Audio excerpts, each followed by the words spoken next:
मेरे प्यारे दोस्तों, क्या आपने कभी सोचा है कि जो लोग ट्रेडिंग में सालों तक टिके रहते हैं, क्या वे सच में हर दिन प्रॉफिट कमाते हैं? अगर आपका जवाब हाँ है, तो यहीं पर ज्यादातर लोग सबसे बड़ी गलती कर देते हैं। क्योंकि ट्रेडिंग में टिके रहने का मतलब हर दिन जीतना नहीं होता, बल्कि हर दिन सरवाइव करना होता है। मैंने अपने ट्रेडिंग जर्नी में एक बात बहुत क्लियर सीखी है। मार्केट आपको पैसे इसलिए नहीं देता क्योंकि आप स्मार्ट हैं या क्योंकि आपने कोई सीक्रेट स्ट्रेटजी ढूंढ ली है।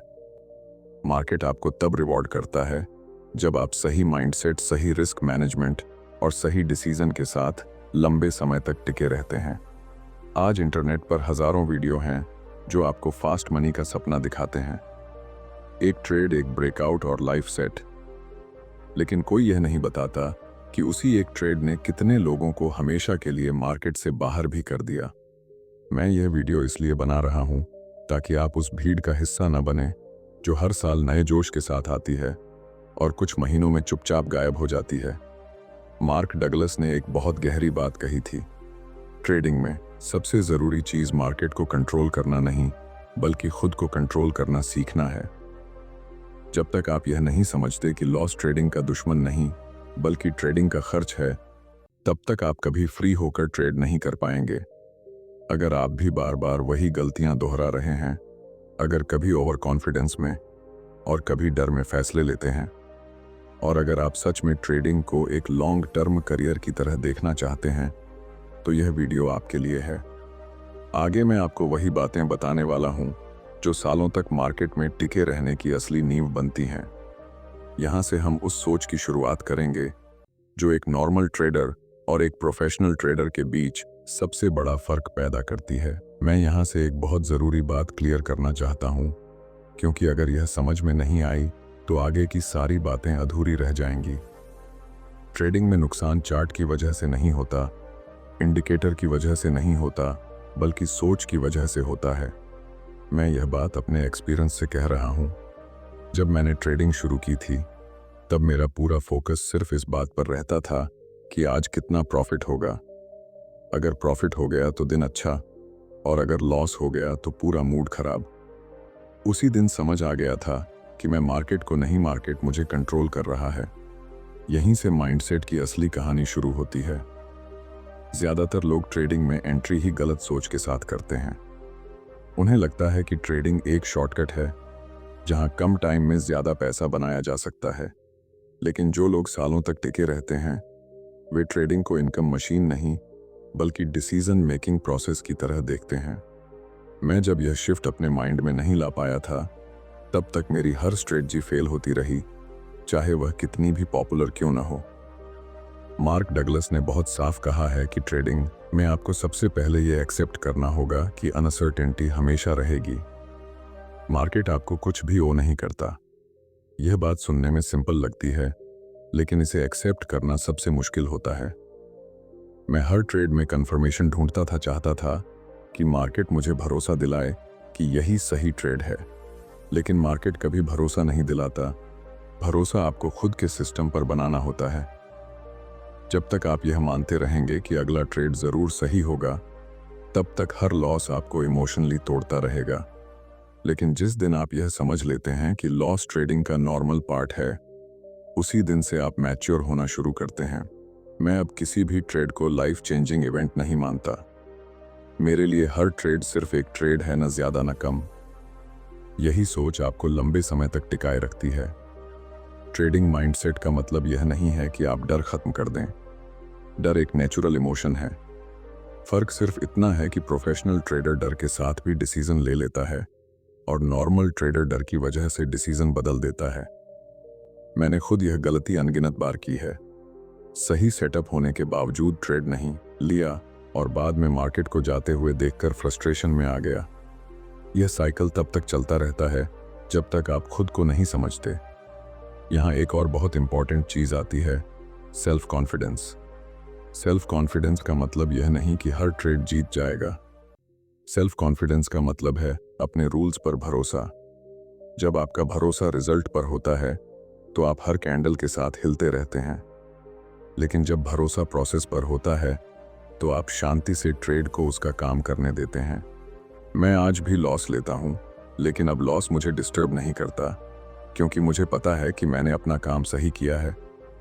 सालों तक टिकने वाली स्ट्रेटजी की पहली ईंट यहीं रखी जाती है। आप ट्रेडिंग को प्रेडिक्शन गेम से निकालकर प्रोबेबिलिटी गेम बनाते हैं। आप यह मान लेते हैं कि आपका काम सिर्फ सही डिसीजन लेना है, रिजल्ट मार्केट का काम है। जैसे ही यह बात क्लियर होती है, आपके अंदर से जल्दी अमीर बनने की बेचैनी धीरे धीरे खत्म होने लगती है।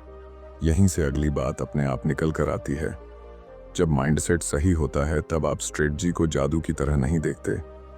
तब आप समझ पाते हैं कि स्ट्रेटजी सिर्फ एक टूल है, और टूल तभी काम करता है जब उसे सही तरीके से इस्तेमाल किया जाए। आगे हम इसी सोच को और आगे बढ़ाएंगे और समझेंगे कि एक स्ट्रेटजी को सालों तक फॉलो करने लायक कैसे बनाया जाता है, बिना हर दिन उसे बदलने की जरूरत के। अब जब माइंडसेट की नींव क्लियर हो चुकी है, तो यहाँ से एक बहुत बड़ी गलतफहमी को तोड़ना जरूरी हो जाता है। ज्यादातर लोग सोचते हैं कि स्ट्रेटजी वही होती है जो हर बार सही सिग्नल दे। मैं भी पहले यही मानता था। कोई नई स्ट्रेटजी दिखी, उसे तुरंत ट्राई किया। 2 ट्रेड सही हुए तो लगा यही गोल्ड है, और जैसे ही 2 ट्रेड गलत हुए उसे बेकार घोषित कर दिया। यहीं पर ट्रेडर सालों तक टिक नहीं पाता। असल में स्ट्रेटजी का काम आपको हर ट्रेड में जीत दिलाना नहीं होता। स्ट्रेटजी का काम होता है आपको एक स्ट्रक्चर देना, एक फ्रेमवर्क देना, जिसके अंदर आप डिसीजन ले सकें। जब तक आप स्ट्रेटजी को रिजल्ट से जोड़कर देखते रहेंगे, तब तक आप हर थोड़े समय में उसे बदलते रहेंगे। और जो ट्रेडर बार बार स्ट्रेटजी बदलता है, वह असल में अपने आप से भाग रहा होता है। मैंने अपने एक्सपीरियंस में यह बहुत क्लियर देखा है कि एक एवरेज स्ट्रेटजी अगर सही तरीके से फॉलो की जाए तो वह भी पैसा बना सकती है, और एक बहुत अच्छी स्ट्रेटजी अगर बिना डिसिप्लिन के फॉलो की जाए तो वह भी अकाउंट खत्म कर सकती है। फर्क स्ट्रेटजी में नहीं होता, फर्क उसके एग्जीक्यूशन में होता है। यही बात बहुत कम लोग समझ पाते हैं। मार्क डगलस बार बार कहते हैं कि ट्रेडिंग में आपको हर ट्रेड को इंडिपेंडेंट इवेंट की तरह देखना चाहिए। इसका मतलब यह है कि पिछला ट्रेड जीता या हारा, इसका अगले ट्रेड से कोई लेना देना नहीं है। लेकिन जब आपकी स्ट्रेटजी क्लियर नहीं होती, तब आप हर ट्रेड को अपने ईगो से जोड़ लेते हैं। जीत गए तो खुद को जीनियस समझते हैं, और हार गए तो स्ट्रेटजी को कोसने लगते हैं। एक टिकाऊ स्ट्रेटजी वही होती है जिसमें आपके रूल्स पहले से लिखे होते हैं। कब ट्रेड लेना है, कब नहीं लेना है, किस कंडीशन में एग्जिट करना है, और किस कंडीशन में चुपचाप बैठना है। चुपचाप बैठना भी स्ट्रेटजी का हिस्सा होता है, लेकिन ज्यादातर लोग इसे एक्सेप्ट ही नहीं कर पाते। उन्हें लगता है कि रोज ट्रेड करना जरूरी है, जबकि सच यह है कि कई बार नो ट्रेड भी सबसे बेस्ट ट्रेड होता है। मैं जब यह समझ पाया कि मेरी स्ट्रेटजी का एज हर दिन नहीं दिखेगा, तभी मैं रिलैक्स होकर ट्रेड करने लगा। इससे पहले मैं हर मूव में मौका ढूंढता था, और यही ओवर ट्रेडिंग की शुरुआत होती है। स्ट्रेटजी का एज हमेशा लंबे सैंपल साइज में दिखता है, 2 या 4 ट्रेड में नहीं। जो ट्रेडर यह बात समझ लेता है, वही स्ट्रेटजी को सालों तक पकड़ कर रख पाता है। यहाँ एक और बहुत जरूरी बात आती है, सिंप्लिसिटी। लोग स्ट्रेटजी को इतना कॉम्प्लेक्स बना देते हैं कि खुद ही कंफ्यूज हो जाते हैं। 5 इंडिकेटर, 3 टाइम फ्रेम, और हर कैंडल पर नया डिसीजन। मैं खुद इस फेज से गुजरा हूँ, लेकिन जैसे ही मैंने स्ट्रेटजी को सिंपल किया, वैसे ही मेरे डिसीजन क्लियर होने लगे। टिकाऊ स्ट्रेटजी वही होती है जिसे आप थके हुए माइंड से भी फॉलो कर सकें। जब आपकी स्ट्रेटजी क्लियर होती है, तब आप मार्केट से लड़ते नहीं हैं। आप सिर्फ अपने रूल्स फॉलो करते हैं। आपको फर्क नहीं पड़ता कि मार्केट ऊपर जा रहा है या नीचे, आपको फर्क पड़ता है कि आपके सेटअप की कंडीशन पूरी हो रही है या नहीं। यही प्रोफेशनल अप्रोच है। और यहाँ से एक बहुत नेचुरल सवाल निकलता है, अगर स्ट्रेटजी में हर बार जीत नहीं है, अगर लॉस नॉर्मल है, तो फिर कंट्रोल कैसे रखा जाए? यही वह पॉइंट है जहां सिर्फ स्ट्रेटजी काफी नहीं होती। यहां से रिस्क मैनेजमेंट की जरूरत शुरू होती है, जो तय करता है कि आप एक गलत फेज में भी मार्केट में टिके रहेंगे या नहीं। यही अगली बात की नींव बनती है। अब यहां से ट्रेडिंग की वह परत खुलती है जहां ज्यादातर लोग चुपचाप बाहर हो जाते हैं, क्योंकि इस जगह पर कोई एक्साइटमेंट नहीं है, कोई फास्ट प्रॉफिट का सपना नहीं है। यहाँ सिर्फ एक सवाल होता है, क्या आप गलत होने के बाद भी मार्केट में बचे रहेंगे या नहीं? और इसी सवाल का जवाब रिस्क मैनेजमेंट देता है। मैं बहुत ईमानदारी से कह रहा हूं, ट्रेडिंग में पैसा कमाना बाद की बात है, पहले पैसा बचाना सीखना पड़ता है। लेकिन जब कोई नया ट्रेडर आता है तो उसका पूरा फोकस इस बात पर होता है कि एक ट्रेड में कितना कमा सकता हूं। यही सोच उसे धीरे धीरे उस पॉइंट तक ले जाती है जहां एक गलत ट्रेड सब कुछ खत्म कर देता है। मैंने खुद इस गलती की कीमत चुकाई है, इसलिए यह बात एक्सपीरियंस से कह रहा हूं। रिस्क मैनेजमेंट का मतलब यह नहीं होता कि आप डरपोक बन जाए। रिस्क मैनेजमेंट का मतलब होता है कि आप पहले से तय कर लें कि एक गलत डिसीजन आपको कितना नुकसान पहुंचा सकता है। जब यह लिमिट आपके कंट्रोल में होती है तभी आप फ्री माइंड से ट्रेड कर पाते हैं, वरना हर कैंडल के साथ दिल की धड़कन बदलती रहती है। मार्क डगलस के अनुसार प्रोफेशनल ट्रेडर हर ट्रेड को रिस्क के नजरिए से देखता है, रिवॉर्ड के नजरिए से नहीं। यह सुनने में उल्टा लगता है, लेकिन यही सोच आपको मार्केट में जिंदा रखती है। मैं जब भी ट्रेड लेता हूं तो सबसे पहले यह क्लियर करता हूं कि अगर यह ट्रेड गलत हुआ तो मैं कितना एक्सेप्ट कर सकता हूं। अगर जवाब कंफर्टेबल नहीं होता तो मैं ट्रेड ही नहीं लेता। ज्यादातर लोग यही गलती करते हैं। वे पहले एंट्री लेते हैं, फिर सोचते हैं कि अब स्टॉप लॉस कहां लगाए। लेकिन प्रोफेशनल अप्रोच इसका उल्टा होती है। पहले रिस्क तय होता है, फिर ट्रेड आता है।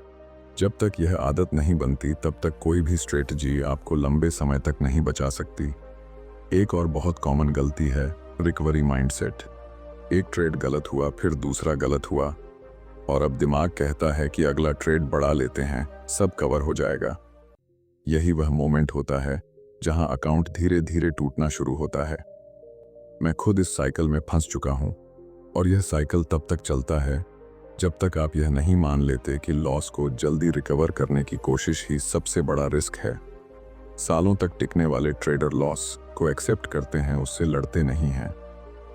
वे जानते हैं कि उनका काम हर दिन पैसा बनाना नहीं, बल्कि हर दिन सही प्रोसेस फॉलो करना है। अगर प्रोसेस सही है तो पैसा अपने आप आएगा, लेकिन अगर प्रोसेस गलत है तो बड़ा प्रॉफिट भी आपको लंबे समय तक नहीं बचा पाएगा। रिस्क मैनेजमेंट आपको एक और बड़ी ताकत देता है, इमोशनल स्टेबिलिटी।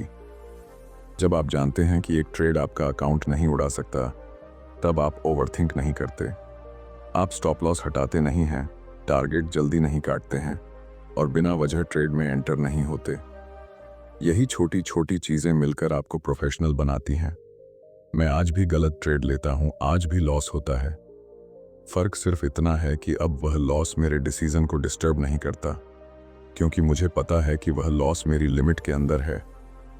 यही कंट्रोल आपको अगले सही ट्रेड तक जिंदा रखता है। और अब यहां से एक बहुत नेचुरल बात सामने आती है।